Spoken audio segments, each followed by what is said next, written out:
আসসালামু আলাইকুম বন্ধুরা, আজকে আমরা জানবো ধানের এক মারাত্মক পোকা বাদামি গাছ ফড়িং বা ব্রাউন প্ল্যান্ট হপার সম্পর্কে। এই পোকা ফসলের এত ক্ষতি করে যে পুরো জমি ধ্বংস হয়ে যেতে পারে। চলুন দেখে নেই এর বিস্তারিত।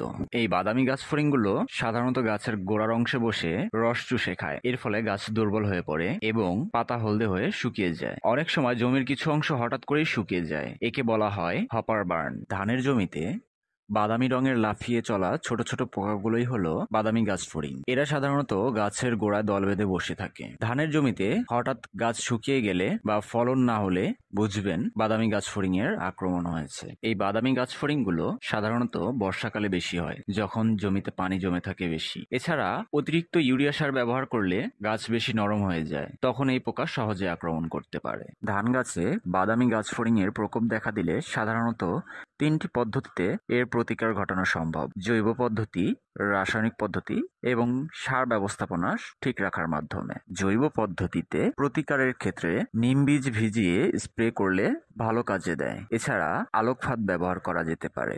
রাসায়নিক পদ্ধতিতে নিয়ন্ত্রণের ক্ষেত্রে ইমিডাক্লোরোপিড 17.8 এসএল 1 মিলিলিটার প্রতি লিটার পানিতে মিশিয়ে অথবা থায়ামেথক্স্যাম 25 ডব্লিউজি 0.2 গ্রাম প্রতি লিটার পানিতে মিশিয়ে স্প্রে করা যেতে পারে। স্প্রে করার সময় সকাল বিকেল ঠান্ডা আবহাওয়া বেছে নিতে হবে।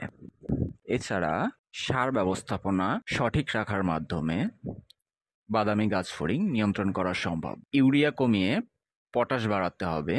এছাড়া জমিতে অতিরিক্ত পানি জমতে দেওয়া যাবে না। এর মাধ্যমে নিয়ন্ত্রণ করা সম্ভব।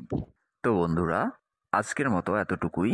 আপনারা যদি এই ভিডিওটা ভালো মনে করেন তাহলে শেয়ার করে দিন অন্য কৃষক ভাইদের সাথে। আর এমন কৃষি পরামর্শ পেতে আমাদের পেজে ফলো দিতে ভুলবেন না। ধন্যবাদ। সুস্থ থাকুন, ফসল ভালো রাখুন।